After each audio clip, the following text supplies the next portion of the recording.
Hi everyone! This is Rochelle Ardan, and right now we're going to talk about the construction update of Gold Residences.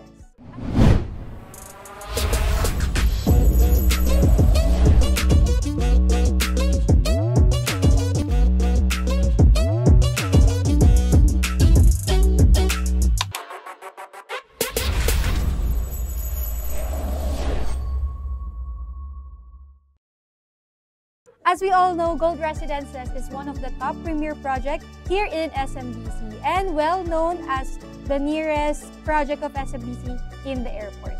I know some of you already bought a unit and yung iba sa inyo ay naghahanap pa lang ng unit niya kay Gold Residences. So, and also you want to know kung ano yung mga actual photos or videos.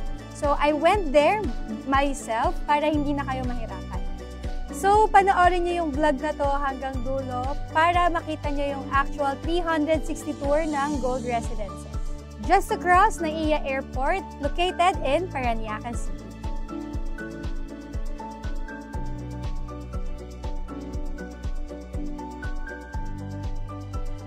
Oh my God, nakakatakot! Nakakatakot!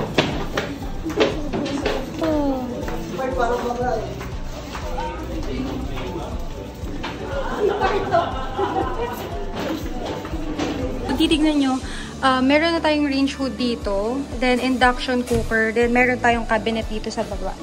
Yan. And ito rin po yung sinasabi namin sa inyo na lagayan po ng free na washing machine. So, yan. So grease trap, and we have our sink, and itong cabinet sa taas. So, hindi siya laminated wood door talaga kasi wood talaga yung ginamit. Yan. And this is the living area, or pwede nyo lagyan ng sofa or mga TV, furnitures. And ang kagandahan dito, yung sliding door niya. Ganito kasi lahat kay SM, but this one din, parang naka-glass din siya. So, may access yung light. And sa kwarto kasi, mas maluwag siyang tignan. And we have this small parang, ano siya yung ilalim kasi nito is condenser. Nakatago kasi yung condenser dito sa ilalim. So, pwede nyo itong gamitin as table. Yan. Pero usually, ang queen size bed na nilalagay, dyan talaga sa pwesto na yan. And this is the view, pag-amenity view. Yan. So, as you can see, under construction pa rin siya talaga. Hindi pa tapos. Ayan. So guys, ito yung sinasabi namin sa inyo na kapag na-turn over tayo, ganito yung vanity mirror natin. So included to sa deliverables. Then we have sink. Tapos mayroon din tayong cabinet dito sa baba. So this is not the usual deliverables that you can get kay SMBC talaga. Medyo mas high-end si Gold Residences. And kapag itignan nyo yung pader natin, yung wall natin, ang tiles talaga is hanggang ceiling siya. Ayan. And even yung ating mga water heater provision, yung shower natin, mas maganda yung pagkakalagay niya dito. So, talagang yung interior niya is fully finished siya.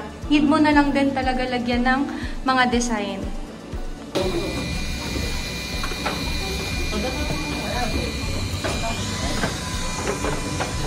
Ay, nakakatakot. Ayan. So, dito sa view na to, makikita nyo, diba, yung mga building na natitira pa. Ayun guys, ito yung ating roof deck. So, ngayon, nandito kami. Makikita nyo kung gaano kataas. And as you can see there, may mga crane pa tayo kasi construction pa nga siya. Those are the other buildings. And ito yung view na makikita nyo. So, from there, yun talaga yung airport. Sige, lapitan natin.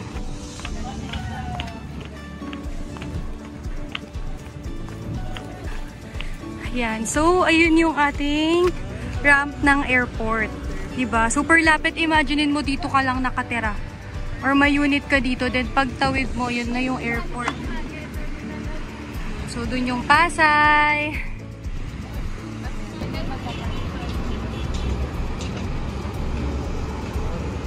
Imaginein nyo guys, ito lang yung Gold Residences. Tapos, pagtawid nyo, yun na talaga yung airport. Ayan o, yung labas lang o, yung kalsadang yan, tatawirin nyo lang yan.